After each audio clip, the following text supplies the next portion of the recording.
পুরো বিল্ডিং নিয়ে বসে গেল। তার মধ্যে আমাদের এখানে যে কাজ করতো সে দেখে গেছে যে ছিলেন, যে যাকে বার করা যায় তাকে বার করেছেন। বার করার পরে পুলিশ এসব ওনাকে নিয়ে গেল হাসপাতালে। এসে আবার কালকে সারাদিন সেনারা, এনডিআরএফ টিম সব ছিল। অনেকজনের তো মৃত্যু হয়ে গেল আর বাঁচানো গেছে, এখনও প্রচুর লোক আছে। এখন কতজন কাজ করতেন এখানে? মোটামুটি 60-70 জন কাজ করতো। গতকালে সেরকমই ছিল। সেরকমই ছিল, কাজ হচ্ছিল তো, আর একা এক সব বসে গেল। দিয়ে অনেকজন তো মারা। কি দেখলেন? দেখলাম সব এই চিল্লা, পুরো এই তো ওর মধ্যে দেখলাম সব চাপা পড়ে গেছিলো। সবকে বার করছিল, করে আমরা তো সব গিয়েছিলাম, দিয়ে আবার রিটার্ন চলে গেলাম। দেখতে এখানে দাঁড়িয়েছিলাম, সব টিম এসছে, পুলিশরা এসছে, সব উনি বার করে সব নিয়ে যাচ্ছেন হাসপাতালে। কালকে তো অনেক ছিল একদম। কেমন ছিল এই বিল্ডিংটা, কীরকম তৈরি ছিল, মানে নির্মীয়মান অবস্থায়, কতটা ছাদ কি ছিল? ছাদটা হচ্ছিল, উপরেরটা ছাদ হচ্ছিল, একা এক বসে গেল। তার মধ্যে অনেকগুলো মজদুর কাজ করছিল, সব ওর মধ্যেই আটকে রয়ে গেল। তারাতলায় গোডাউন ভেঙে পড়ার ঘটনায় গ্রেপ্তারের সংখ্যা বেড়ে 5। গ্রেপ্তার করা হয়েছে ভেঙে পড়া গোডাউনের মালিককে। তারাতলা মোড়ের ফ্ল্যাট থেকে মধ্যরাতে গ্রেপ্তার করা হয়েছে শম্ভুনাথ বেহেরাকে। গতকাল এই ঘটনা ঘটার পর যখন উদ্ধার কাজ শুরু হচ্ছে তখনকার ছবি আপনাদের সামনে। এবং এখানে দেখতে পাচ্ছ যে একদিকে সেনাবাহিনী জওয়ানরা তারা হচ্ছেন উদ্ধার হচ্ছেন, এবং তুমি আর এই মুহূর্তে সরাসরি আপনাদের নিয়ে যাব দুর্ঘটনাস্থলে। আমাদের প্রতিনিধি ঐশী মুখোপাধ্যায় রয়েছেন আমাদের সঙ্গে। ঐশী, উদ্ধার কাজ চলছে, প্রায় 24 ঘন্টা পার হতে চললো, কিন্তু কোন কোন প্রধান চ্যালেঞ্জ ফেস করতে হচ্ছে উদ্ধারকারীদের? 24 ঘন্টা পার হতে চললো। যাদেরকে 3 জনকে লোকেট করা পসিবল হয়েছিল তাদেরকে কিন্তু এখনো পর্যন্ত বের করা সম্ভব হয়নি। আমি দেখাতে বলবো দীপ্তেন্দুকে ছবিটা, যে মূল চ্যালেঞ্জগুলোর মুখোমুখি হতে হচ্ছে এনডিআরএফকে, সেটা হচ্ছে এই যে বিশাল ভার, এই যে কংক্রিটের স্ট্রাকচার, তার নিচে আরেকটি ঢালাই ছাদ এবং এই সম্পূর্ণ জায়গা জুড়ে যে লোহার বিম, এই সম্পূর্ণ স্ট্রাকচার, এই যে পরিকাঠামো, এই কাঠামোটাকে সরানোর জন্যই তাদের কাছে একটা বিশাল চ্যালেঞ্জ। এবং এই কাঠামো না সরিয়ে যারা ভিতরে রয়েছেন তাদেরকে মানে জীবিত অবস্থায় উদ্ধার করা কিন্তু তাদের কাছে আরও বড় চ্যালেঞ্জ।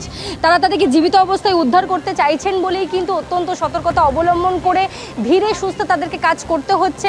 সময় খুবই গুরুত্বপূর্ণ। এই সময় তারা জানিয়েছেন যে সময়ের যেভাবে ঘন্টা একের পর এক ঘন্টা বেরিয়ে যাচ্ছে, সেই সময় কিন্তু দেওয়া যাবে না, কারণ ভিতরে তারা প্রায় 24 ঘন্টা ধরে আটকে রয়েছেন।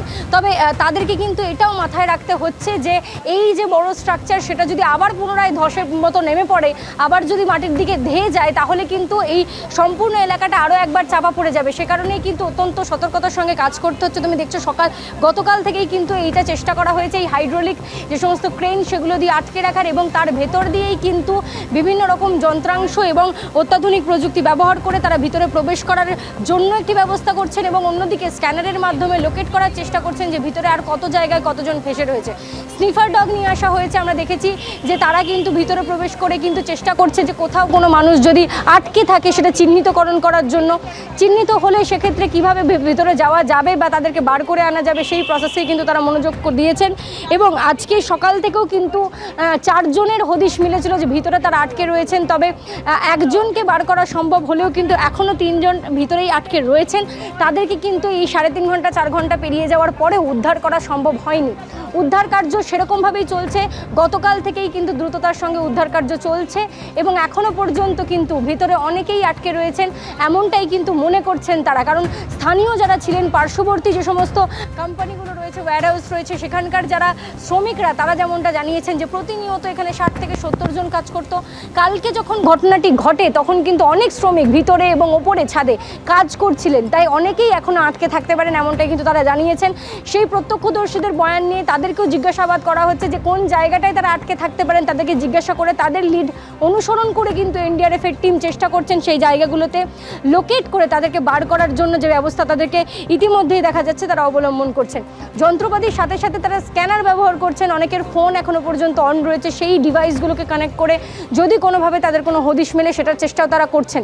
যদি কাউকে পাওয়া যায় সেক্ষেত্রে তারা যে সমস্ত প্রাথমিক ব্যবস্থাগুলো নিচ্ছেন, তাদের জন্য ট্যাবলেটস থেকে শুরু করে জল এবং সর্বোপরি অক্সিজেন তাদেরকে দেওয়ার চেষ্টা করা হচ্ছে এবং তারপরে তাদেরকে স্থিতিশীল যাতে রাখা যায় সেই ব্যবস্থা তারা করছেন।